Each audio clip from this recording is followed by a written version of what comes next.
The jungle breathed around her like a living thing. Lyra then crashed through undergrowth that slashed at her black bodysuit, the vine-like material repairing itself even as thorns tore new wounds. Behind her, the thorn beasts howled, a sound like metal scraping stone, a sound that meant death. Her lungs burned. Amethyst skin glistened with sweat that caught the filtered morning light in prisms. Dark purple hair whipped across her face, obscuring vision already compromised by panic. Honey-colored irises contracted to pinpoints as she vaulted over a fallen log 3 times her height. Mother had been right. Coming to Kepler 442b alone had been madness. Coming to study humans had been suicide. The data streams played through her mind even as she ran. Classification: Homo sapiens, apex predators, omnivorous with carnivorous tendencies, territorial, aggressive, unpredictable. The Lumini Council had debated for cycles whether humans should be approached at all, whether first contact would end in diplomacy or slaughter, and she had come anyway. Unauthorized, alone, arrogant. The thorn beast's howls grew closer. She could hear their 6-legged gallop, now the scrape of bone spikes against bark. Her scanner showed 3 signatures. Closing fast, 70 meters, 60. Lyra burst into a clearing near a waterfall. Mist rose in curtains. Rainbow light fractured through spray. Beautiful. She registered beauty even while dying. The scientist in her never stopped cataloging. Then the ground vanished beneath her feet. The net snapped closed with mechanical precision. Lyra shot upward, yanked by counterweights she never saw. The world spun. Purple hair tangled in synthetic rope. Her body slammed against the mesh 2 meters above the jungle floor, suspended, trapped, helpless. Prey. The thorn beast exploded into the clearing. Lyra's scream died in her throat. This was how it ended, not torn apart by the local fauna. Worse. A human would find her. The traps were human design, crude but effective. She had studied their hunting methods in the archives. They would come. They would see what they caught. And then the thorn beast stopped at the clearing's edge. Their spike-covered hides bristled. They sniffed the air, paced, growled, then retreated, melted back into the jungle as if something worse lurked here, something more dangerous than they were. Color flooded Lyra's features, pale lavender with fear, deepening to plum with understanding. The beasts had smelled human territory, human scent, and even they knew better than to trespass. Footsteps, heavy, deliberate, the measured pace of something that feared nothing. She twisted in the net, searching for the predator. Her people's warnings cascaded through her mind. Humans are cunning. Humans are violent. Humans consume other species without hesitation. The Council had documented 17 cases of human aggression on frontier worlds. 17 reasons her presence here violated every protocol. The footsteps stopped. Lyra froze. A man stepped into the clearing. He was everything the data had described and nothing she had prepared for. Tall by human standards, muscular in ways that spoke of function rather than aesthetics. His torso was bare skin bronzed by an alien sun, marked with scars that told stories her scanner immediately began cataloging. Old wounds, blade, burn, impact trauma to the left shoulder. His face carried the rough edges of someone who had stopped caring about appearances. Blonde hair longer than military regulation. Stubble that suggested weeks without a razor. Eyes the color of winter sky locked onto her with an intensity that made her complexion deepen involuntarily. He carried a knife, long, curved, sharp enough to separate bone from flesh. Lyra's voice emerged in Lumine first, a babble of terror, then her linguistic implant kicked in and words tumbled out in English, perfect English, desperate English. Please don't eat me. The human's expression shifted, eyebrows rising, mouth curving, and then he laughed. Not the cruel laughter of a predator toying with prey, not the harsh bark of dominance, but genuine amusement, deep and warm and completely unexpected. The sound rolled through the clearing like summer thunder. Eat you, his voice carried traces of an accent she couldn't place. American regional variant. Western. I prefer my food a bit less conversational. He moved toward the trap mechanism. Lyra flinched. Her skin flashed pale, then dark, then pale again. The involuntary color shifts betrayed every emotion. Fear, confusion, the beginning of something that might have been hope. Hold still, he said. His hands worked the rope with practiced efficiency. These counterweights are tricky. Don't want to drop you. You're not going to eat me. The question came out smaller than she intended. Promise. The net released. Lyra plummeted. He caught her, effortlessly. Strong arms cradling her slight frame like she weighed nothing. For a moment, they stayed frozen. His azure gaze met her amber one, his skin warm against hers, his heartbeat steady where her body pressed against his chest. He smelled like earth and sweat and something indefinably human. Her scanner activated, automatically cataloging pheromones, analyzing chemical markers, recording data she would later curse herself for gathering. I'm Marcus Hale, he said, still holding her, not moving. Been 3 years since I caught something that could introduce itself. Lyra Venn, she barely whispered it. I'm a xenoanthropologist. I study your species. He set her down carefully, hands lingering a moment longer than necessary to ensure her balance. His gaze traveled over her, not lecherous, assessing, the way a soldier evaluated terrain. Xenoanthropologist, he repeated. Fancy word for someone running from thorn beasts. I was collecting samples. The lie came automatically. I didn't see your trap. Lucky you found it instead of them finding you.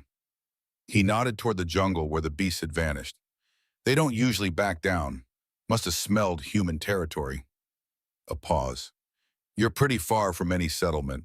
What's a Luminae researcher doing out here alone? The question hung between them. Loaded. Dangerous. Lyra's mind raced. Protocol demanded she maintain cover, claim official business, request transport to the nearest Luminae facility. But something in his expression stopped her. A recognition, the look of one exile spotting another. My cabin's not far, Marcus offered when she didn't answer. You look shaken. Could probably use some tea. Or the closest thing I can manage with local herbs. He tilted his head. No pressure. But you seem like you could use a moment to catch your breath before deciding what to do next. A choice. He was offering her a choice. Not demands, not protocol, not the rigid structure of council expectations. Lyra studied him. The data had been wrong about so much. Humans were predators, yes, but this one had gentled his strength to catch her fall, had offered comfort before interrogation, had laughed instead of threatened. Tea would be acceptable, she heard herself say. Thank you. The walk to his cabin took 15 minutes. Lyra used every second to observe. Marcus moved through the jungle with the fluid grace of something native to it. He navigated without seeming to navigate, avoided obstacles without appearing to see them. The mark of someone who had walked this path so many times, the body remembered what the mind no longer tracked. He didn't speak, didn't fill the silence with meaningless chatter, just glanced back occasionally to ensure she followed. Each glance accompanied by the hint of a smile that did strange things to her respiration rate. The cabin emerged from the jungle like a secret. Wood and stone crafted with care that bordered on artistry. Large windows caught light and threw it back in golden streams. A porch wrapped the structure, offering views of canopy in 3 directions. Smoke curled from a stone chimney, suggesting recent fire, recent life, recent occupation. Home, Marcus said simply. He pushed open the door. The interior stole her breath. Books lined every wall, real books, paper and binding, impossible luxuries this far from Earth. Their spines showed titles in a dozen languages. Philosophy, history, poetry, fiction. Technical manuals sat beside ancient epics. The complete works of Shakespeare neighbored field guides to alien flora. Furniture filled the space with organic warmth. Hand-carved chairs, a table worn smooth by use, shelves holding artifacts that made her fingers itch to touch, a human mandolin. Lumini crystal formations, what looked like Kree weaponry deactivated and mounted as art. You're surprised, Marcus observed. He moved to a small cooking area, began heating water in a copper kettle that had seen decades of use. The data suggested, Lyra trailed to point it off. We were told humans on frontier worlds lived in primitive conditions. That isolation reduced you to base survival instincts. And instead, you found someone with a library. He pulled down ceramic mugs, spooned dried herbs into an infuser. Your data's outdated or deliberately misleading. The accusation hung gentle but firm. Pigment intensified across Lyra's features with the lumine equivalent of a blush. Perhaps both, she admitted. She moved to the bookshelves, unable to resist. Her fingers traced spines. Why here? Why alone? Could ask you the same question. I asked first.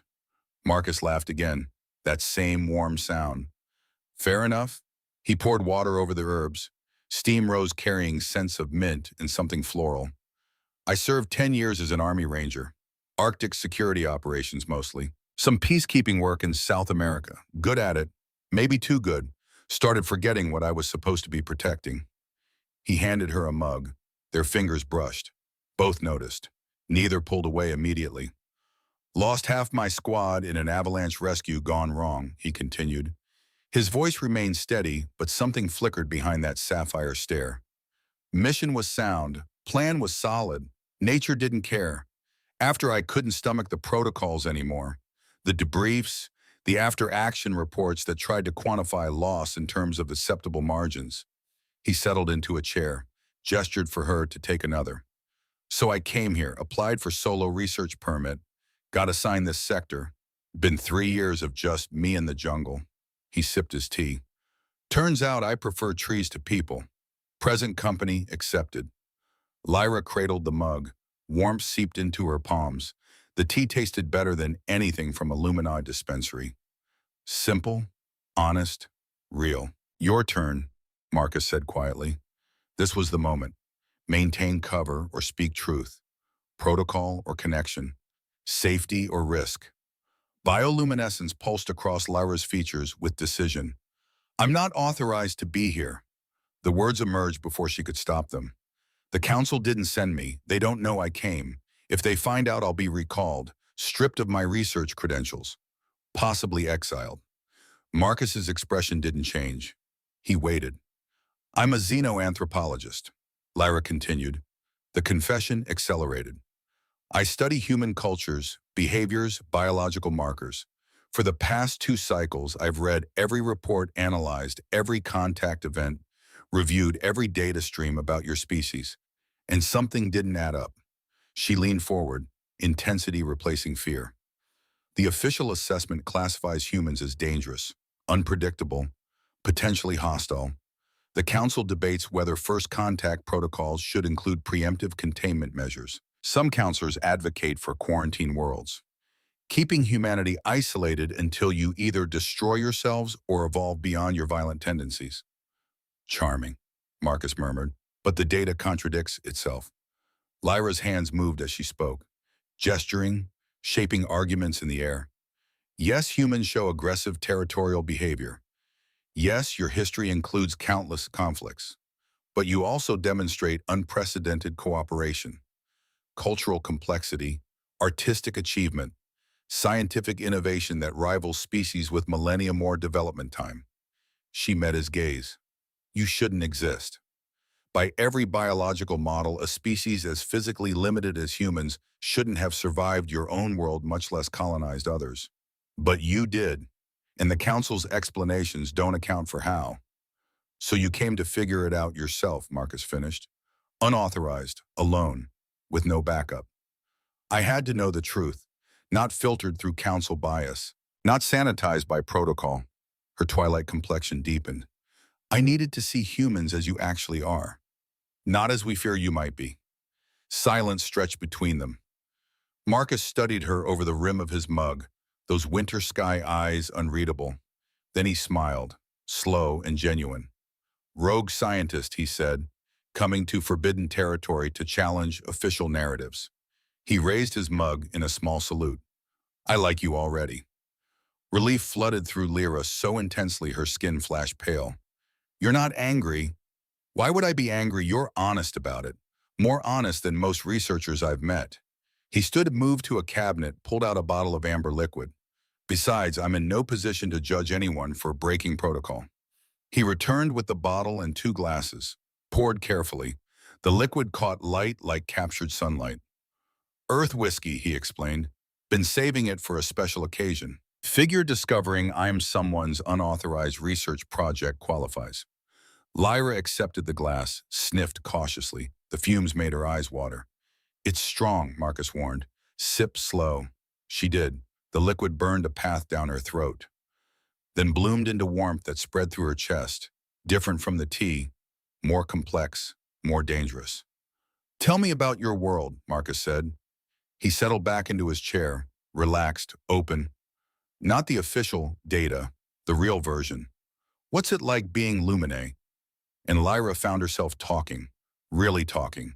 Not the careful responses of diplomatic contact, not the measured analysis of academic discourse, but true conversation. She told him about growing up on Luminara Prime, about parents who were both High Council members, scientists of such renown that their expectations crushed like gravity, about the pressure to conform, to follow established research paths, to never question the prevailing theories about other species. They wanted me to study lumini biology, she said. The whiskey had loosened her tongue. Internal systems, safe, predictable, but I was fascinated by the unknown, by species that evolve differently, by the question of how intelligence emerges across such divergent paths. Sounds like we're both disappointing our families, Marcus observed. Were yours also distinguished scientists? Farmers, Wyoming, raised cattle and wheat for 3 generations. He poured them both more whiskey. They wanted me to take over the ranch. I joined the military instead. Broke my father's heart. Do you regret it? Some days. Honesty roughened his voice. But I can't be something I'm not just to make someone else comfortable, even if it's someone I love. Her orchid-hued features rippled. Understanding. Recognition. This human understood the weight of expectation, the cost of choosing yourself over prescribed destiny. The council will send search teams, she said quietly. When I don't report back, they'll track my scanner signature, find me eventually. How long before they start looking? I filed a 30-day independent research permit, claimed I was studying bioluminescent fungal colonies in the southern sector. She smiled ruefully. So approximately 23 days before anyone notices I'm not where I'm supposed to be. 23 days. Marcus considered this. Not much time to revolutionize xenoanthropology. No. Lyra met his gaze, held it. But perhaps enough time to understand one human very well. The air between them shifted, charged, something unspoken moving beneath the surface of words. Marcus stood, moved to his collection of artifacts. Your species fascinates me too, he said, his back to her now. The bioluminescent skin, the way your emotions show in color shifts, the physiological honesty of it. Humans lie with our faces, practice false expressions. You can't. It's considered a weakness by some species. Lyra stood as well, moved closer, being unable to conceal emotional states. I think it's brave. He turned. They stood a meter apart, showing who you really are. No masks, no pretense. A flush of deeper violet spread across Lyra's exposed skin, the involuntary response to his proximity, to the intensity of his attention, to something else. Something her scanner was probably recording. Something her professional detachment was supposed to prevent. Your heart rate increased, she observed. Her voice had dropped lower. Pupils dilated, respiration patterns shifted, classic human indicators of Oyermont. Attraction, Marcus finished. Yeah, I'm aware. He didn't move closer, didn't reach for her, just stood there, giving her space, giving her choice.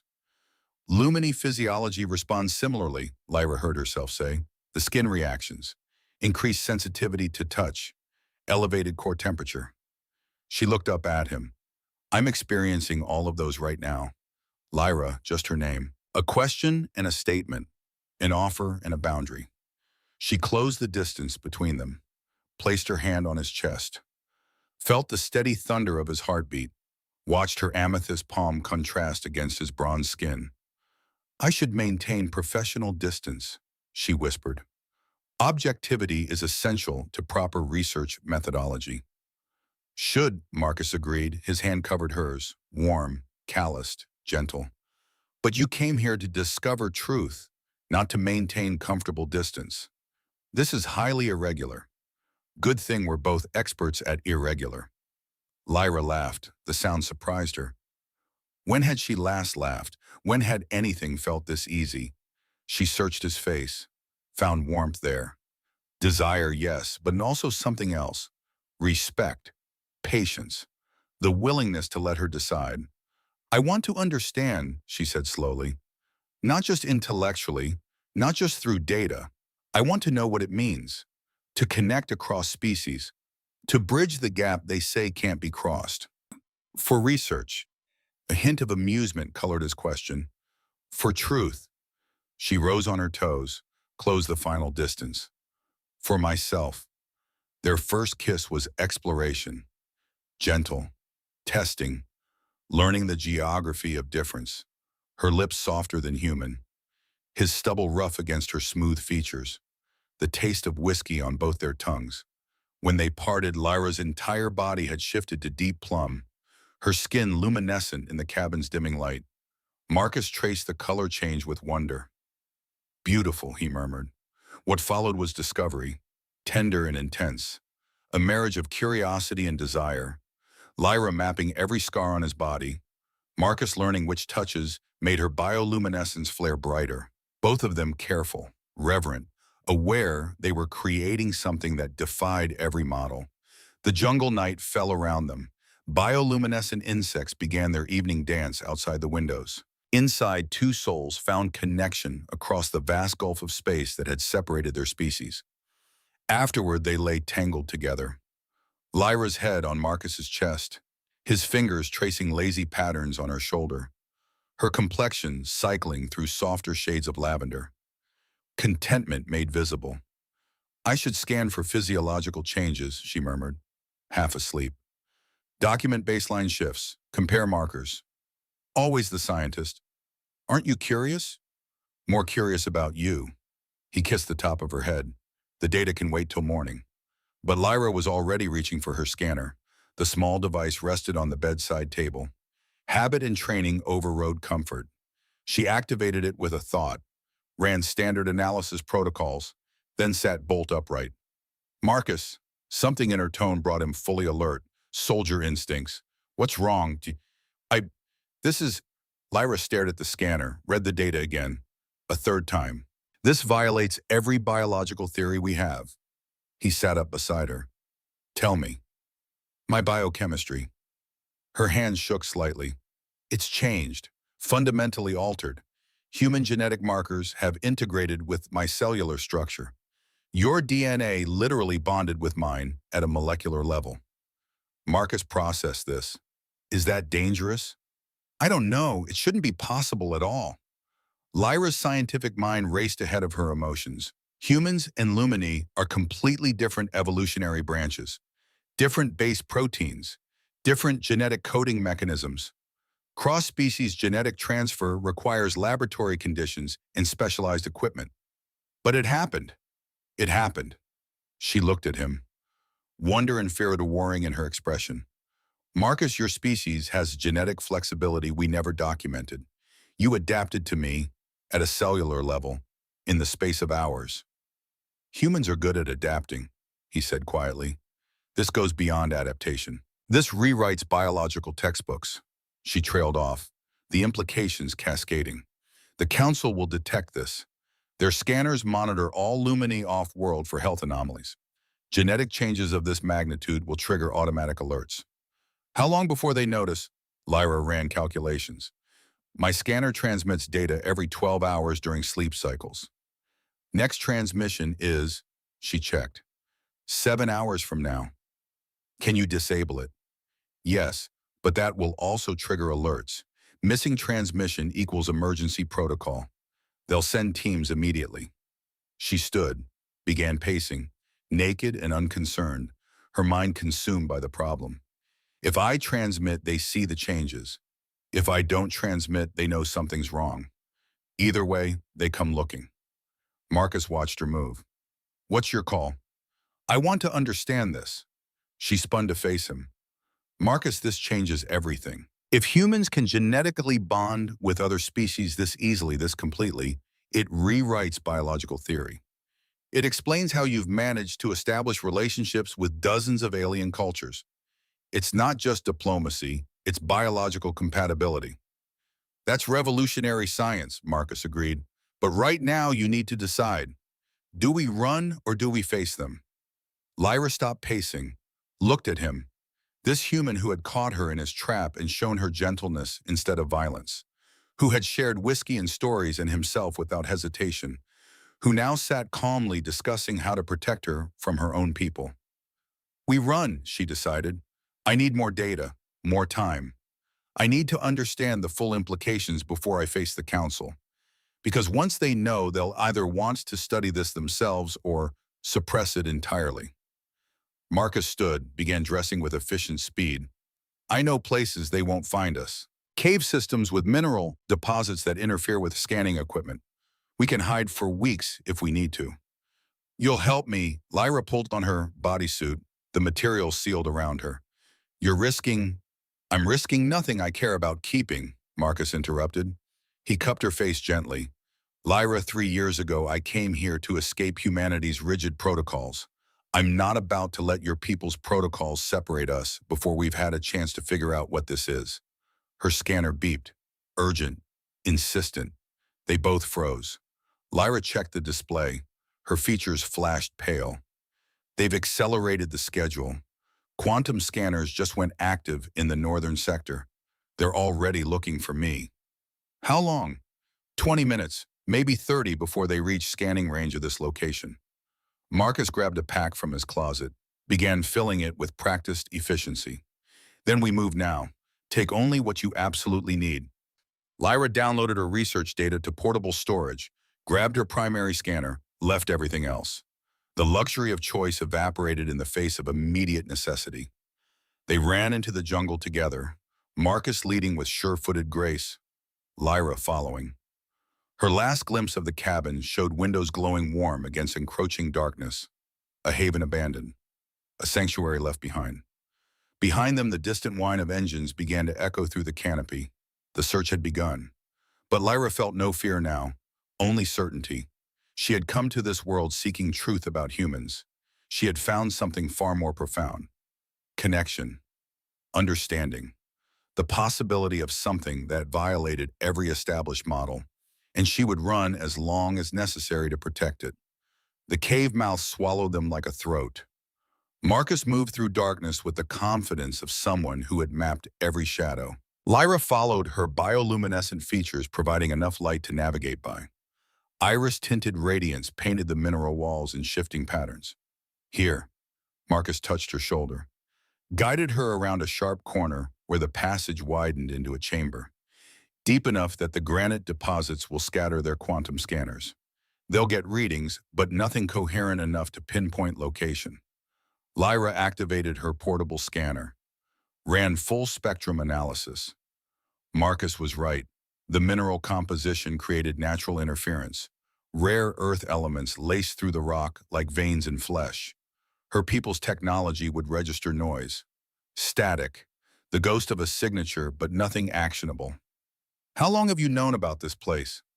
She set down her pack, examined the chamber with professional interest. Stalactites hung like frozen tears. Water trickled somewhere in the darkness, a sound that spoke of hidden depths. Found it my second month here. Marcus unpacked supplies, activated a solar-powered lamp that filled the space with gentle illumination. Needed somewhere to go when the isolation got too heavy, somewhere that felt like shelter instead of hiding. He glanced at her, concern creasing his features. You okay? Lyra realized her complexion had gone pale. Nearly white, the lumini equivalent of shock. She forced herself to breathe, to think. I just committed career suicide, she said, voice steady despite the color betrayal.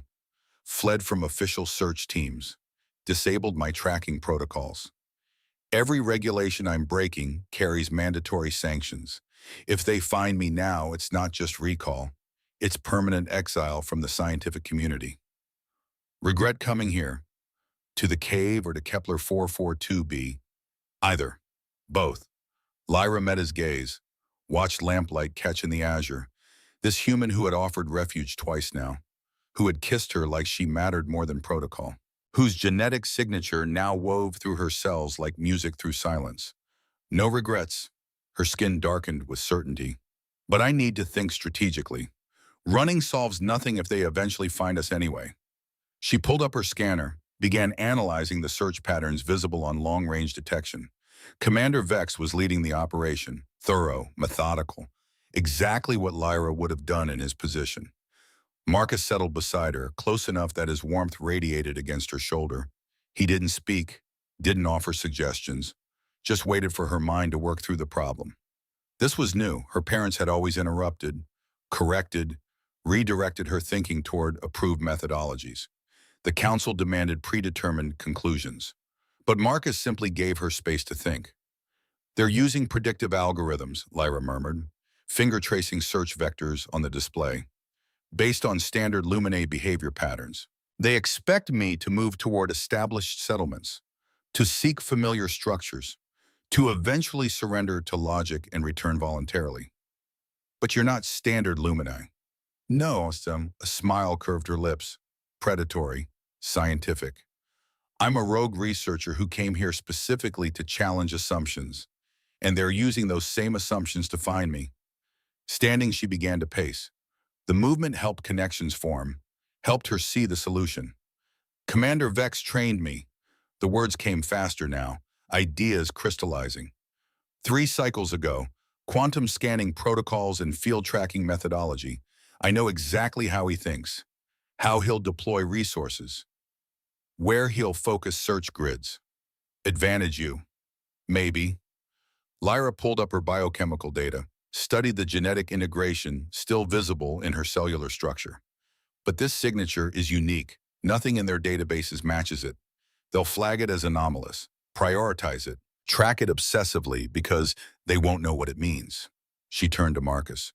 Unless we give them too many signals to track, too many anomalies to prioritize, overwhelm their pattern recognition with chaos they can't categorize. Understanding dawned in Marcus's expression. You want to confuse them. Better than that, bioluminescence pulsed brighter across Lyra's features. Excitement overriding fear. I want to weaponize their own methodology against them. They're searching for one Luminae with altered biochemistry, so we give them multiple signatures, all showing similar alterations, all scattered across distances that violate physical possibility. How, Lyra gestured between them. Every time we're physically intimate, my biochemistry shifts slightly. The integration deepens, creates new markers. Each occurrence generates a unique signature variant. She pulled up a topographical map, marked strategic locations across the jungle. We move through these coordinates, create contact points, leave enough trace evidence for their scanners to detect. By the time they analyze the data, they'll have 7 or 8 different signatures, all Lyra Van, all biochemically altered, all appearing simultaneously in separate locations. Which is impossible. Exactly, triumph colored her voice. And when faced with impossibility, their algorithms will break. They'll assume equipment malfunction, recalibrate, run diagnostics, waste time trying to fix technology that isn't broken. Because the one possibility they won't consider is that I'm deliberately creating chaos. Marcus studied the map. Professional assessment replacing surprise. These positions are exposed. No natural cover. They'll have clear scan access. That's the point. We want them to find the signatures, just not to understand them. Lyra marked routes between points. We stay mobile. Use your knowledge of terrain. Hit each location, create the signature move before they can deploy ground teams. It's risky. It's necessary. She faced him fully. Marcus, that genetic integration in my cells isn't random. It's not contamination. It's adaptation. And if we can document it, understand it, prove it's repeatable, it changes everything we know about interspecies compatibility. You want to study this while running from your own people. I want to prove my hypothesis. Pigment intensified across her features with determination. The council says humans are dangerous because you're unpredictable. But what if that unpredictability is exactly what makes you compatible with other species? What if genetic flexibility is humanity's true evolutionary advantage? She grabbed his hands, felt the calluses, the warmth, the steady strength that had caught her when she fell. Help me prove it, not for the council, for truth, for the possibility that maybe different species aren't meant to stay separate, that maybe connection is stronger than protocol. Marcus searched her face. You're sure about this? More sure than I've been about anything. Then we run your play. You direct. I follow. Relief and gratitude flooded through Lyra. Her complexion flashed brilliant violet.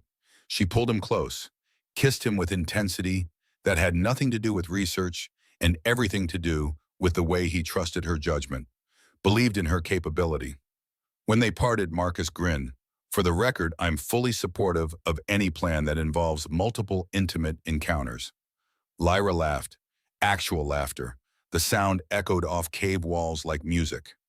The scientific method requires thorough documentation. I'm very thorough. They spent the next week in the cave, hiding during daylight hours when search teams swept the area, moving at night to establish the first false trail points. Each location carefully chosen, each encounter passionate and tender and deliberately documented by Lyra's scanner. She tracked every shift in her biochemistry, cataloged genetic markers, compared integration patterns. The scientist in her marveled at what she witnessed. Human DNA didn't just coexist with Lumini's cellular structure. It enhanced it, strengthened it, created hybrid proteins that functioned better than either species produced alone. This is uncharted territory, she whispered one night. They lay beneath alien stars at the third coordinate point. Her scanner glowed softly beside them. Marcus, you're not just compatible with Lumini biology, you're synergistic with it. Your genetic material actively improves our cellular efficiency. English version for the non-scientist. You make me better, at a molecular level. He pulled her closer, pretty sure the feeling's mutual. By the end of the second week, they had created 6 distinct signature points. Lyra monitored search team communications through encrypted channels, watched confusion ripple through Commander Vex's reports. He's recalibrating scanners for the 3rd time, she said, satisfaction warming her voice. Blaming equipment degradation, requesting replacement units from the homeworld. Which buys us how long? 2 weeks minimum for shipment and installation. Lyra updated her timeline calculations. We can reach the mining facility, establish a more permanent base, continue documentation while they waste time chasing phantom signals. Marcus nodded. Mining facilities got better shelter anyway. Old human operation from 20 years back. Company abandoned it when the mineral vein played out. But the structures are solid. Power still runs off geothermal. They moved at dawn, covered 20 kilometers through terrain that would have killed anyone unfamiliar with it. Marcus navigated by instinct. Lyra followed with growing confidence in her own adaptation. Her body learned the rhythm of jungle movement, the dance of survival. The facility materialized from morning mist like something from ancient memory. Corrugated metal and prefab concrete. Industrial architecture softened by 2 decades of plant reclamation. Vines covered walls. Flowers bloomed from cracks in foundation. Nature and human construction merged into something neither and both. It's beautiful, Lyra breathed. Marcus smiled. Thought you'd appreciate it. Come on, best quarters are in the old admin building. The interior still held traces of human occupation. Furniture too heavy to remove. Motivational posters faded by time. A break room with a coffee maker that probably last brewed 20 years ago. But the structure was sound. Solar panels on the roof still generated power. Water filtration systems pulled from underground aquifers. They settled in, made the sterile space into something resembling home. Lyra established a research station in what had been the site manager's office. Marcus cleared living quarters 2 doors down. Close but separate, respecting boundaries even while crossing them. 3 weeks passed, the longest period of sustained peace Lyra had experienced in years. She worked, analyzed data, refined her theories. Marcus hunted, gathered, maintained the facility. They moved around each other with growing ease, learning rhythms, building routines. Evenings belonged to them both, cooking meals from a combination of local ingredients and Marcus's preserved supplies, talking about everything and nothing, philosophy and physics, poetry and practical survival, human history and Lumine culture. Your people really have no art, Marcus asked one night. They sat on the facility's roof watching sunset paint the sky in colors that had no names. We have aesthetic theory, Lyra corrected. Mathematical approaches to optimal visual harmony. Music composed through algorithms that trigger specific neurological responses. But no art. Not the way you mean.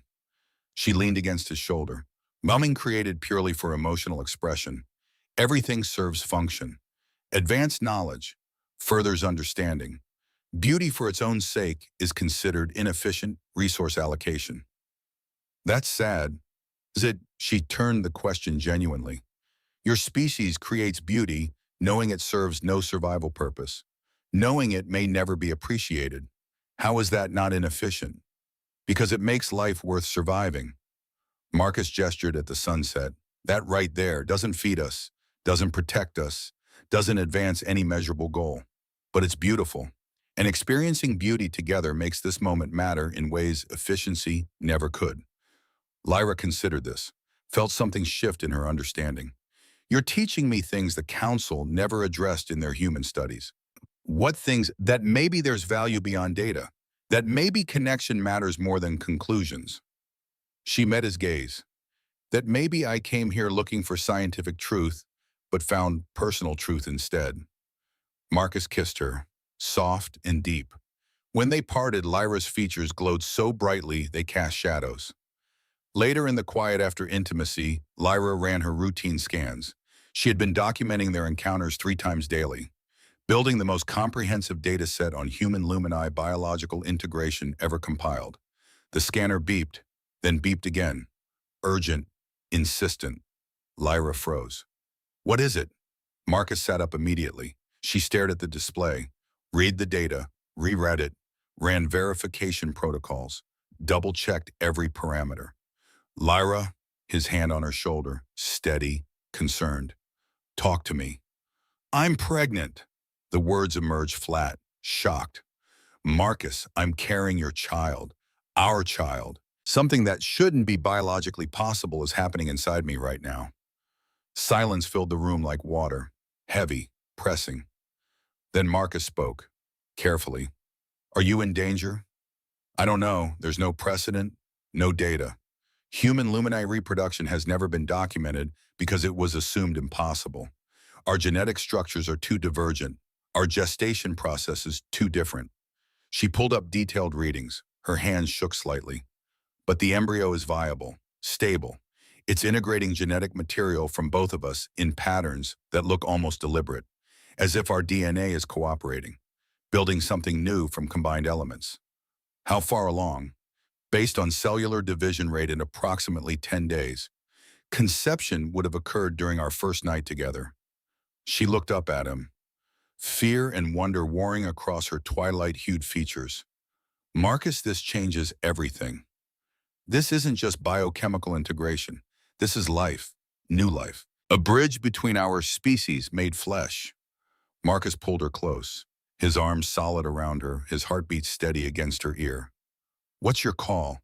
The question cut through panic, grounded her. This was her choice, her body, her decision. Lyra pulled back enough to see his face. I'm keeping this child. This pregnancy is proof that my hypothesis was right. That humans and Lumini are not just compatible, but complementary, that we can create together. Our child, Marcus corrected gently, not just yours. If you're keeping it, I'm in this completely, whatever comes next. You understand what this means. Color shifted rapidly across Lyra's exposed skin. When the council discovers this, they'll either want to study us both or separate us permanently. They might declare the pregnancy a contamination event, order termination for safety protocols. Then we don't let them make that choice. Marcus. No. His voice carried certainty. You said it yourself. This proves interspecies compatibility. This is revolutionary biology. They don't get to erase it because it scares them. Lyra felt tears gathering. Lumine physiology allowed crying. She rarely had reason to, But now wetness tracked down violet cheeks as relief and fear and love tangled together. "I don't know what happens next," she whispered. "I don't know if the pregnancy will progress normally, if there will be complications, if our physiologies are compatible enough to bring a child to term. Then we figure it out together." Marcus wiped her tears gently. "You're the smartest person I've ever met. If anyone can navigate unknown biology, it's you." "I'm terrified." "Ah, yeah, me too." He smiled, crooked and honest. "But I'm also amazed. Lyra, we made something beautiful, something that violates every established model. That's worth being terrified for." She kissed him, poured everything she couldn't articulate into the contact. Gratitude and fear and determination and love she didn't have words for yet. When she finally pulled away, her complexion had settled into deep, steady amethyst. Decision made. "I need to continue documenting," she said, voice stronger now. "Track development, understand what's happening at each stage. The data could save our child's life if complications arise. What do you need from me? Time, protection, and trust that I know what I'm doing even when I'm terrified. You've got all three." They spent the next 2 weeks in careful observation. Lyra monitored every cellular change. The embryo developed faster than either human or Luminae baseline. Not dangerously fast, but accelerated, as if hybrid vigor applied to gestation itself. Marcus maintained security, tracked search team movements. The confusion from their false trail strategy had bought precious time. But Commander Vex was persistent, methodical. Eventually he would adapt. On the morning of the 10th week, Lyra's scanner shrieked in alarm. She bolted upright. Marcus was already moving instinct, responding before conscious thought. "What is it?"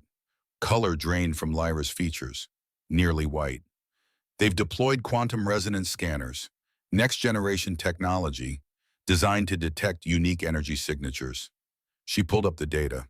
Horror dawning. The embryo generates a distinctive resonance pattern, completely unlike anything in their databases. These scanners will lock onto it like a beacon. "Can you mask it?" "No, the resonance is biological, part of the child's developing energy field." She ran calculations, timeline projections. "They'll have our location within 6 hours. Ground teams can deploy in 8. Marcus moved to the window, scanned the jungle perimeter. "We can run again, find another hiding place." "For how long?" Lyra stood, placed a hand on her abdomen. 10 weeks, barely showing, but undeniably present. "I can't run forever, Marcus. And I'm tired of hiding what we've discovered, what we've created." She turned to face him, decision crystallizing in her mind. "I want to face them, present my research, demand recognition for what this pregnancy represents." "That's dangerous." "So is coming to this planet alone. So is getting involved with you. Every important choice I've made has been dangerous." Bioluminescence intensified across her features with resolve. "But this is my child, our child, and I won't let fear dictate how I protect it." The council could force termination. They could tremble. Lyra's voice carried steel. "But I'm a xenoanthropologist of the highest credentials. My research is sound, my documentation comprehensive, and I have evidence that rewrites our understanding of human Luminae relations. They'll have to address that before they can dismiss me." Marcus studied her, seeing the transformation from scared scientist to determined mother. From someone running from consequences to someone ready to fight for what she believed in. "All right," he said quietly. "Then we face them together, but on our terms. We don't wait for them to surround us. We meet them prepared, with your research ready to present, with our case already made." Lyra nodded, pulled up communication protocols, composed a message to Commander Vex. Direct, clear, unapologetic. "Commander Vex, this is Research Assistant Lyra Venn. I am located at coordinates 34.7 north 118.2 west, the abandoned Helix mining facility. I request formal audience with the search team leadership. I have critical research findings that require immediate council attention. I will surrender voluntarily in exchange for guaranteed safe passage for myself and my companion. Transmitting comprehensive data packet with this message. Review before approach. You'll understand why this matters." She attached 10 weeks of documentation. biochemical integration data, genetic analysis, pregnancy confirmation, everything. Her finger hovered over the send command. Last chance to reconsider, Marcus murmured. No reconsidering. Lyra pressed send, only forward. The response came within minutes. Commander Vex's voice crackled through her scanner. Professional, controlled, but underlying shock leaked through. Research Assistant Ven, we've received your transmission. Counselor Thane is reviewing the data personally. A diplomatic delegation will arrive at your location within 4 hours.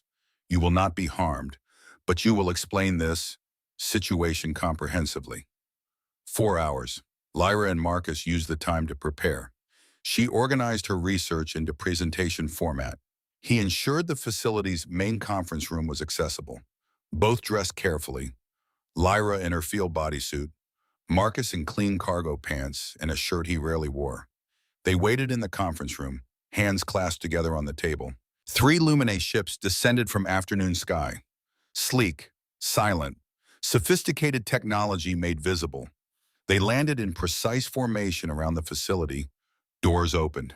Figures emerged. Commander Vex led the delegation. Tall even for Luminae. Skin deep indigo from years of service.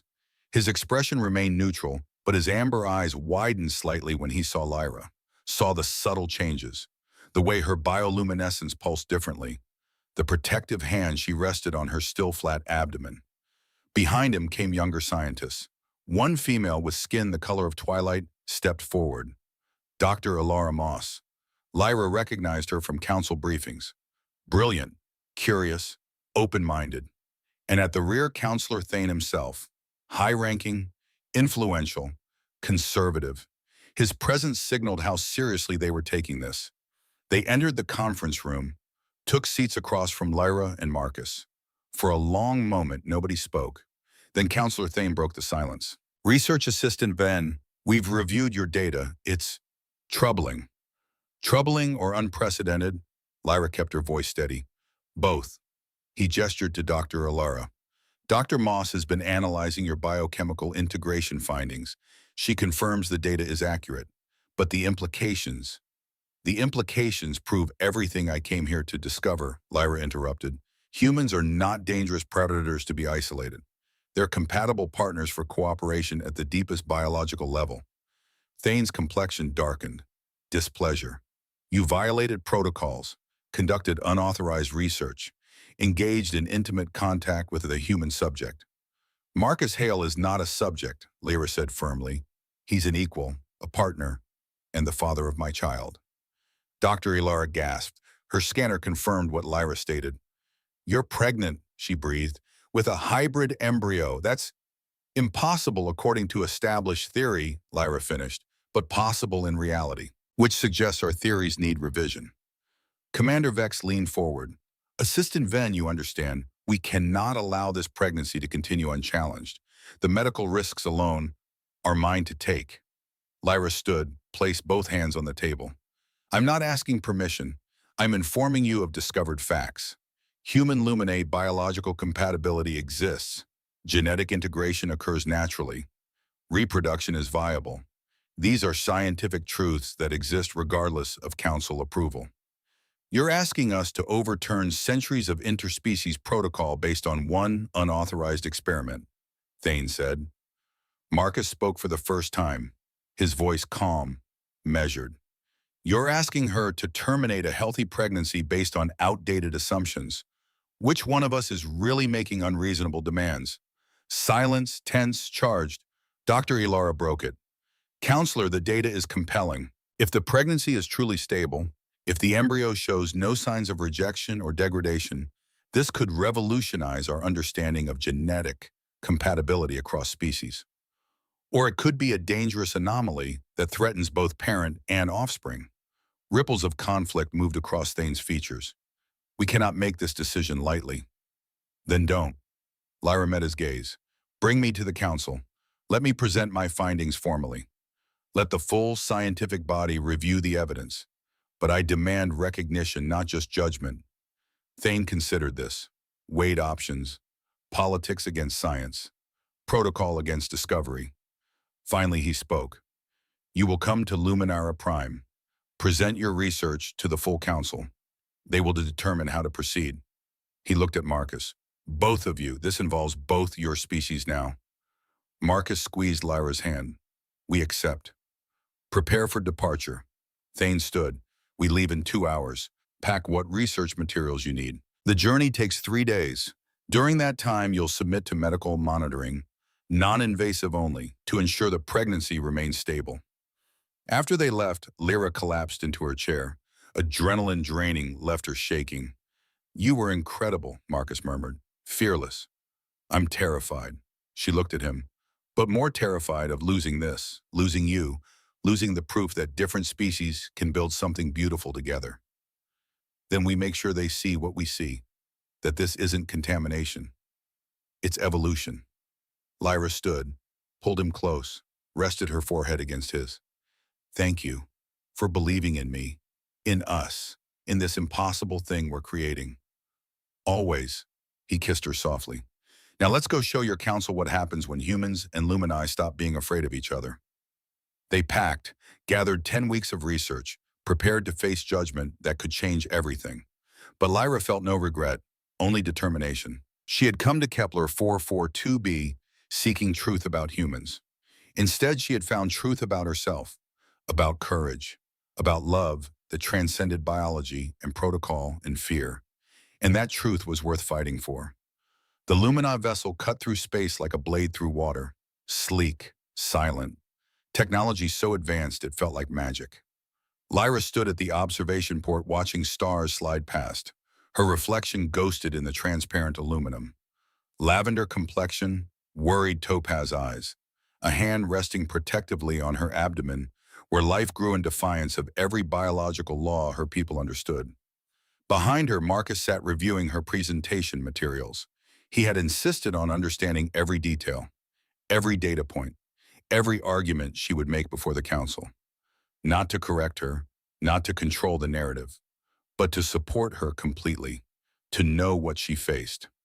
You should rest. His voice carried concern. We've been prepping for 6 hours straight. I can't rest. Lyra turned from the viewport.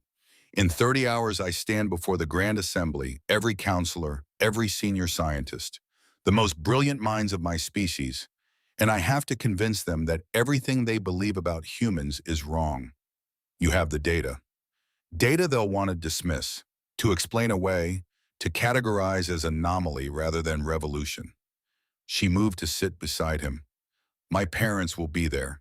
High Counselor Venn, Chief Scientist Venn, watching their daughter destroy her career defending an impossible pregnancy with an alien species they've spent decades warning against.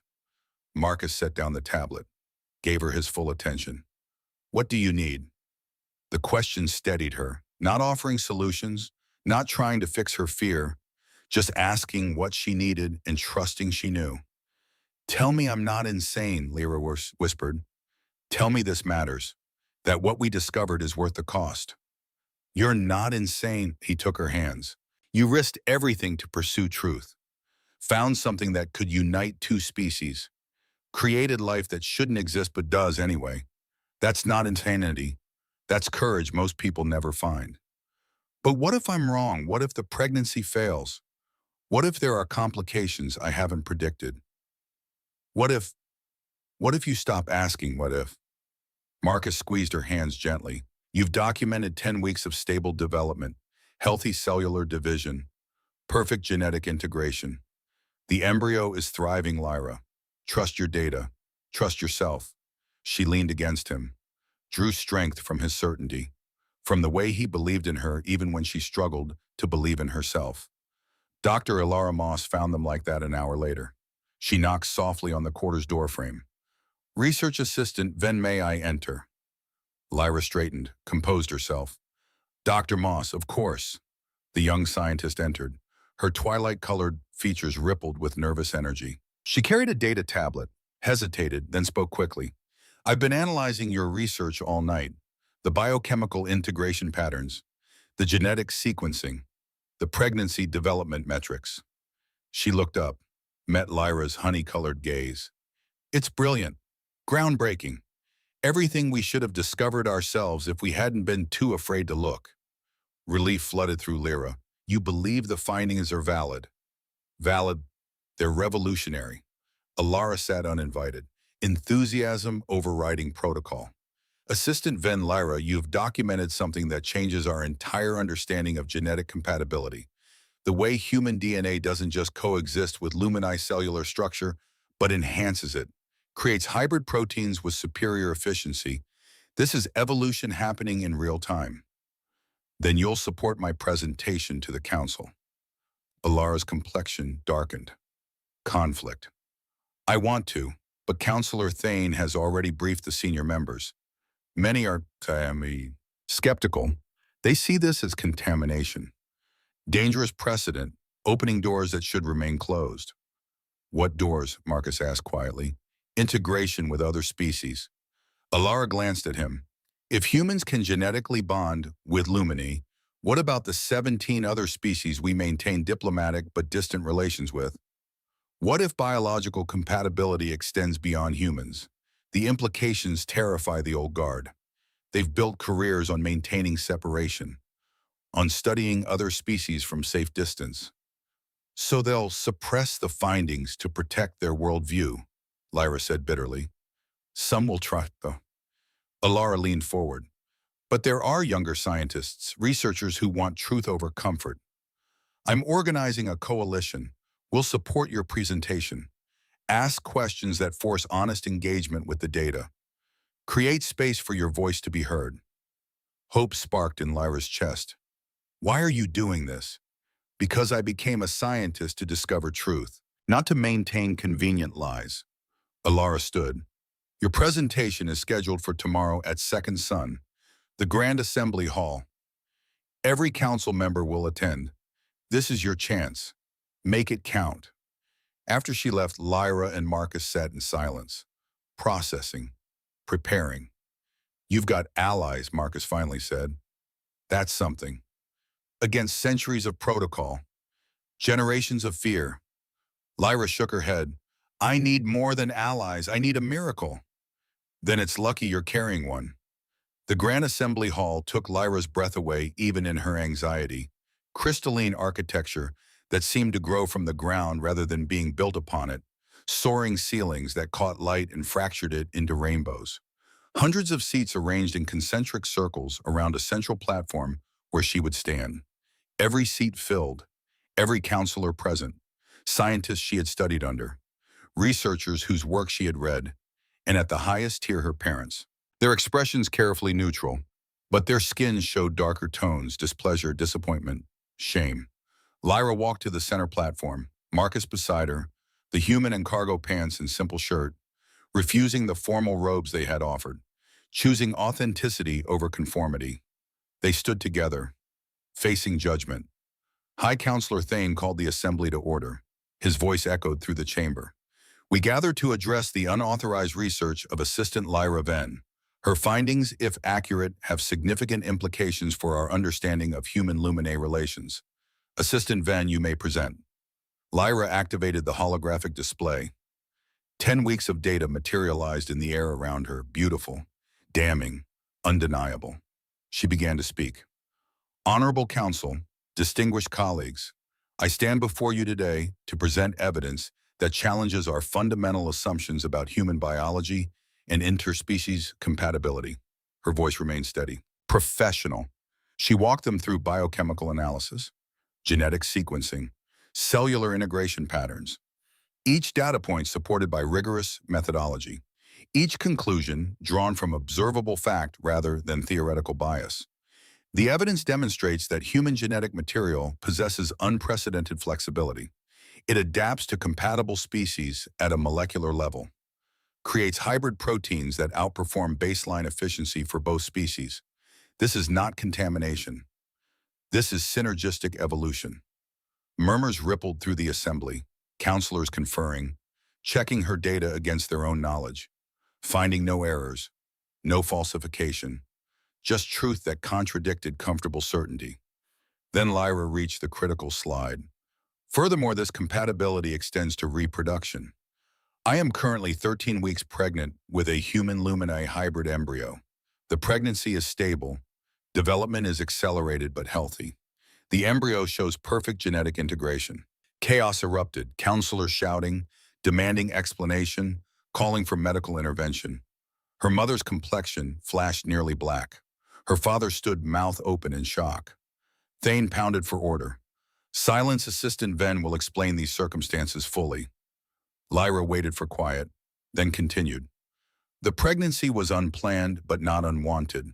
It represents living proof of the compatibility I documented, and it proves that human-Lumine relations need not remain distant, that we can integrate, partner, build future together. This is madness, an elder counselor stood, features pale with horror. You've contaminated yourself with alien DNA, created an abomination that violates natural law. Natural law says this pregnancy is impossible, Lyra countered. Pigment intensified across her exposed skin with determination. Yet here I stand, carrying life that shouldn't exist according to your theories, which means your theories are incomplete. Another counselor. The medical risks alone justify immediate termination. We cannot allow pain lance through Lyra's abdomen. Sharp, sudden, she gasped, doubled over. Marcus caught her. Lyra, medical teams rushed forward. Scanners activated, the holographic display filled with new data. Real-time biological readings broadcasting to the entire assembly. Lyra's pregnancy was accelerating. Impossible, Dr. Alara breathed. She studied the readings. The embryo is developing at exponential rate. 3 weeks of growth happening in minutes. Lyra straightened despite the pain. Watched her own biology displayed for hundreds to see. Understood what was happening. Not impossible, she said through gritted teeth. Adaptive. The stress response triggered accelerated development. The embryo is protecting itself by maturing faster. You need medical intervention, Thane insisted. This acceleration could be dangerous. No, Lyra's voice carried absolute authority. Watch your scanners. The embryo's vitals are stable, strong. This isn't malfunction. This is human genetic flexibility combined with Lumine biological efficiency. This is exactly what I documented.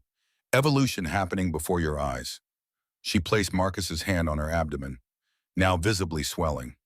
Feel that, our child, adapting, surviving, proving that different species can create something stronger together than either could alone.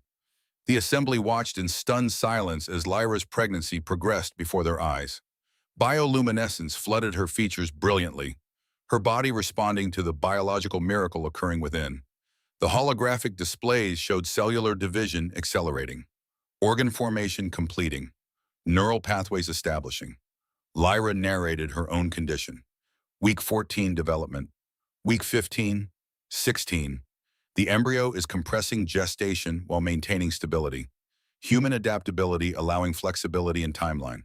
Lumini efficiency ensuring perfect resource allocation. This defies every model we have, her mother whispered. The first words she had spoken, awe replacing disapproval. This is the future, Lyra responded, if we're brave enough to embrace it. Another contraction, stronger. Lyra breathed through it, focused on the data, on staying present, on proving to these brilliant, terrified minds that what they witnessed was gift, not threat. Week 17, 18, approaching full term for both species. She looked up at Thane. I'm going into labor, right here, right now, and you're all going to witness exactly what human Lumini integration produces. Chaos erupted again, calls for transport to medical facilities, demands for intervention protocols, her parents pushing through crowds trying to reach her. Lyra raised her voice above the noise. No, I will deliver this child here, in this assembly, with all of you as witnesses, because this is not a private medical event. This is proof, living, breathing, undeniable proof that everything you fear about humans is wrong. Thane stared at her, conflict warring across his features. Then he made his decision. Clear the platform, give them space. Medical teams on standby, but no intervention unless requested. He looked at Lyra. This is your moment, Assistant Ven. Show us what you've discovered. The crowd pulled back, gave them room. Marcus helped but Lyra to the platform center. She refused a medical bed, chose to stand, to face her people while bringing new life into existence. Dr. Alara approached. Lyra, I'm a certified birth attendant. Let me help. Lyra gripped her hand gratefully. No protocols, no standard procedures. This child will guide its own birth. I just need someone to catch if I can't. What followed was beyond anything the Lumini medical science had documented. Lyra directed her own labor with scientific precision, narrating each contraction, explaining how the hybrid biology combined both species' birthing processes, how human pain tolerance merged with the Lumine biological feedback to create perfect communication between mother and child. Marcus supported her physically, his strength, her anchor, his presence stabilizing her vital signs just as it had during their first night together, the biological bond between them visible on every scanner. Then came a moment that stopped Lyra's breath. The positioning's wrong, Dr. Alara warned scanner, showing the child turn sideways. We need to manually. No. Lyra breathed through the contraction. She's not wrong, she's adapting. Watch. The scanners tracked movement that shouldn't be possible. The embryo shifted itself, rotated, found optimal position without external intervention. She's self-correcting, Alara whispered. I've never seen the autonomous fetal repositioning. This is human flexibility, Lyra gasped. Lumine awareness, she knows what she needs. Marcus's hand tightened on hers. For the first time, she saw fear in his winter sky eyes. Real fear. Not for her, for his helplessness. Hey, Lyra whispered. Just for him. I've got this. Trust me. He searched her face, found certainty there, nodded. Always. Final stage, Lyra announced to the assembly. The child is ready. Perfect position. Perfect timing. She looked at hundreds of scientists watching in awe. You wanted proof that different species can unite. Here it comes, she bore down. Pushed, brought their daughter into the world with a final cry that echoed through the crystalline chamber. Dr. Ilara caught the baby, cleaned her gently, then placed her in Lyra's arms. Perfect, healthy, beautiful. The child's complexion shifted between peachy human tones and soft orchid hues. Her eyes open, sapphire blue with golden starbursts radiating from the pupils. Dark hair crowned her head streaked with plum that caught light like aurora borealis. She didn't cry, just looked up at her mother with ancient wisdom in infant eyes. No Varen, Lyra whispered. We'll call her Nova, new star, new beginning. The assembly sat in absolute silence, witnessing miracle made flesh, undeniable, perfect, alive. Then Lyra's mother stood, walked to the platform, tears tracking down her skin in bioluminescent trails. She looked at her daughter, at the human who stood beside her, at the grandchild who shouldn't exist. I was wrong, she said quietly. We were all wrong. She turned to address the assembly. My daughter has proven what we were too afraid to discover. That isolation keeps us safe, but stagnation kills us. That different species are not threats to be managed, but partners to be embraced. That love and courage create possibilities our protocols never imagined. She looked back at Lyra. I'm proud of you, terrified for you, but proud. But not everyone was convinced. Elder Counselor Morven stood, ancient, powerful, his complexion pale with fury. One successful birth proves nothing. Genetic anomalies can appear viable initially, then degrade over time. We should quarantine the child for extended observation. Separate mother and infant to prevent emotional attachment that could cloud scientific. You want to separate mother and newborn? Lyra's mother interrupted, steel in her voice. That's not science, counselor. That's fear. Fear keeps species safe, Morven shot back, and stagnation kills them. She moved to stand beside her daughter, placed a hand on Nova's tiny head. This child is my granddaughter. She is healthy. She is viable. She is proof that our species can evolve beyond the limitations we've imposed on ourselves. She looked directly at Morven. I vote for full recognition. No quarantine, no separation. Immediate establishment of integration studies as legitimate scientific field. Seconded, Dr. Alara called out. Thirded, another young scientist.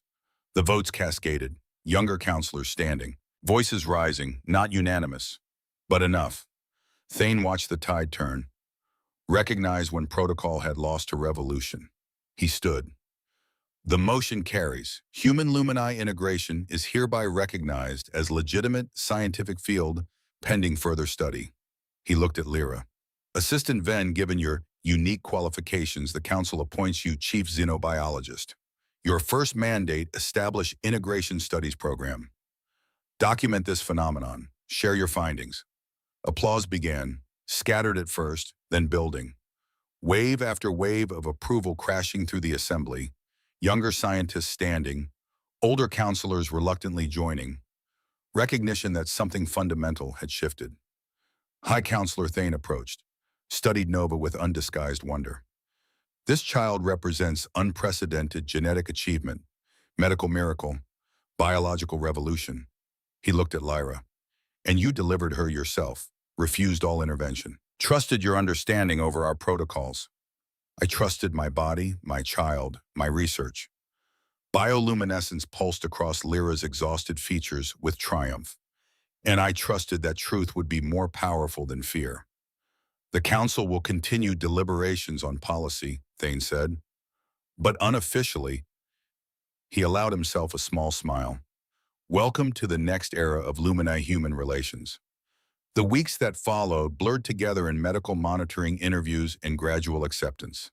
The council voted to recognize human Lumini integration as legitimate scientific field, created new research protocols for studying interspecies compatibility, began cautious outreach to other species about potential biological partnerships, and they promoted Lyra, from research assistant to chief xenobiologist, youngest in Lumini history to hold the rank. Her first official act, establishing the Integration Studies Program, teaching the next generation to question assumptions, to seek truth over comfort, to embrace possibility.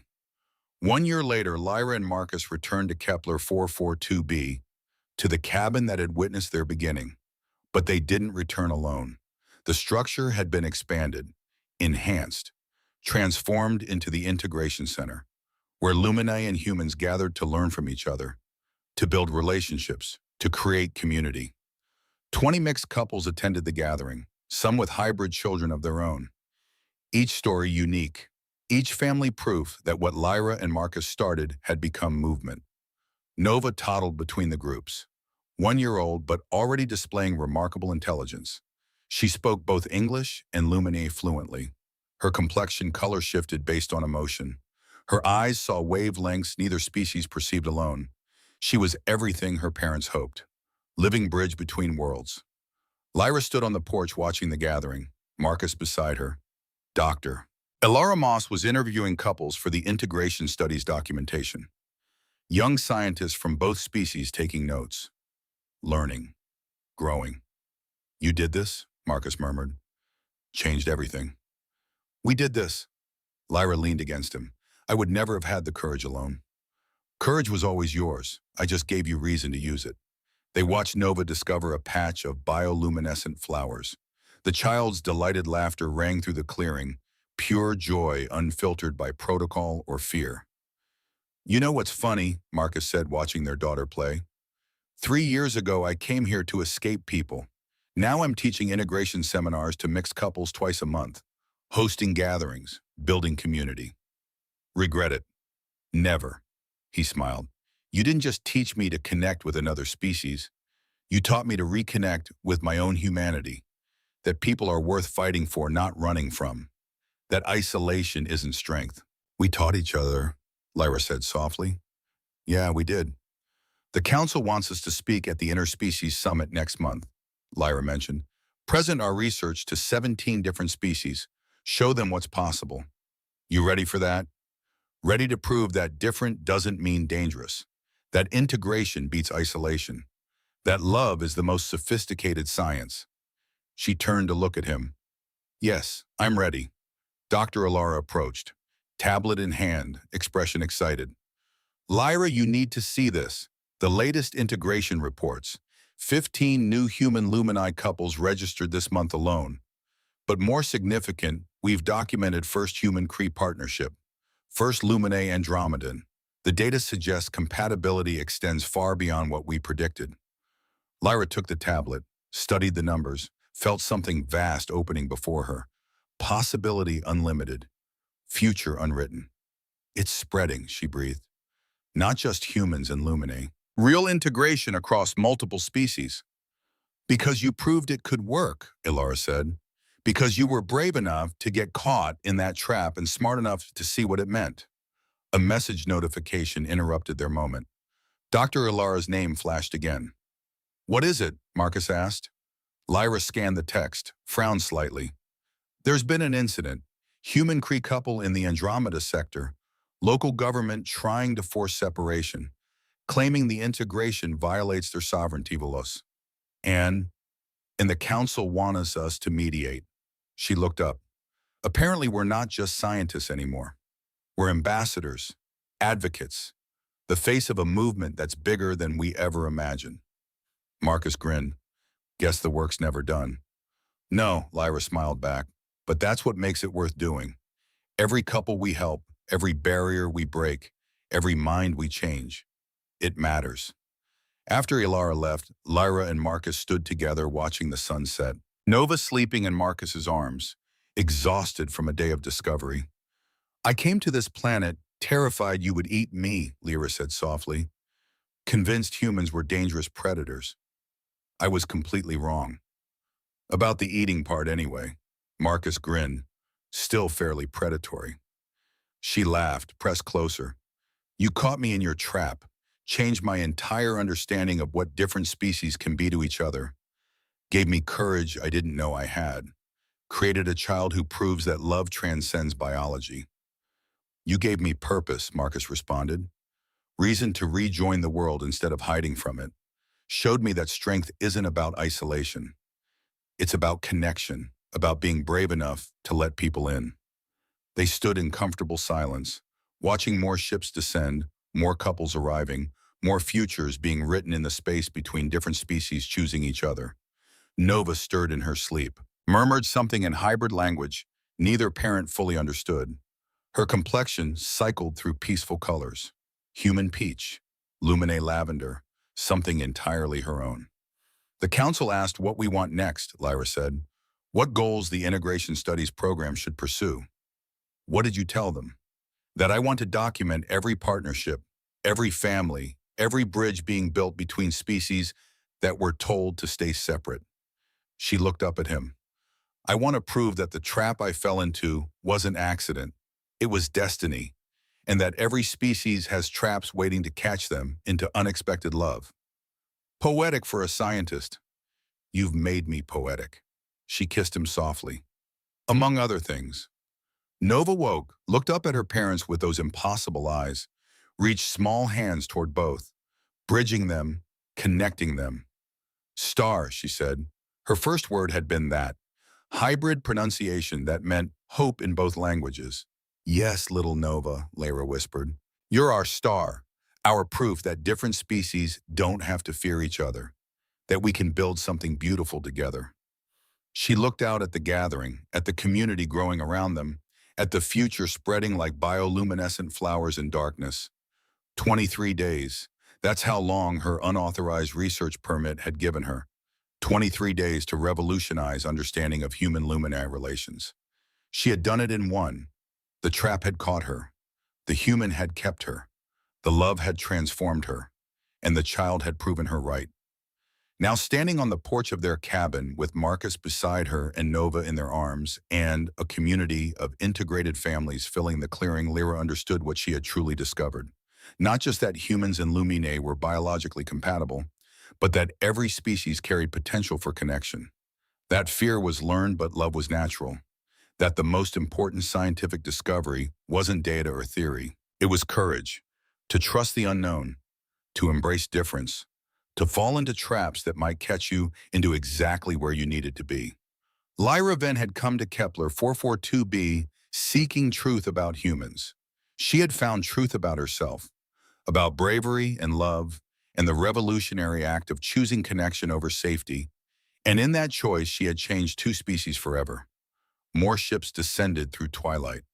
More couples seeking what Lyra and Marcus had found. The Integration Center would need expansion. More resources, more documentation, more proof that different didn't mean dangerous. But tonight, Lara simply stood with her family, watching stars emerge, feeling Marcus's heartbeat steady against her shoulder, listening to Nova's sleepy breathing, existing in the peace she had fought so hard to create. "Thank you," she whispered, to Marcus, to the universe, to whatever force had guided her into that trap a year ago. "For what?" Marcus asked. "For catching me. For keeping me.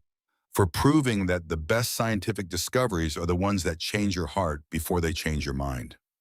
The gathering continued below, laughter mixing with conversation, human voices and lumini harmonics creating music neither species could produce alone. And in the center of it all, the family that started everything.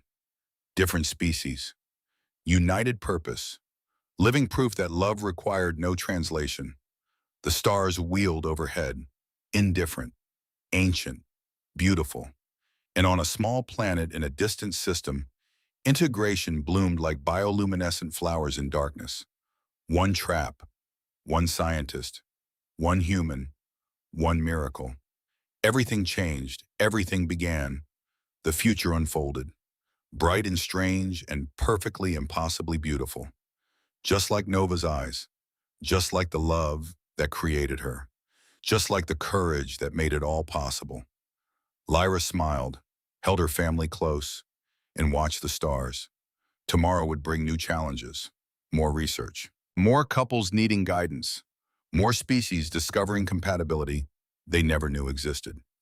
Andromeda sector negotiations, policy debates, the endless work of revolution. But tonight belonged to gratitude, to peace, to the moment between struggle and triumph where everything made sense. She had been caught, she had been kept, she had been transformed, and she had never been more free.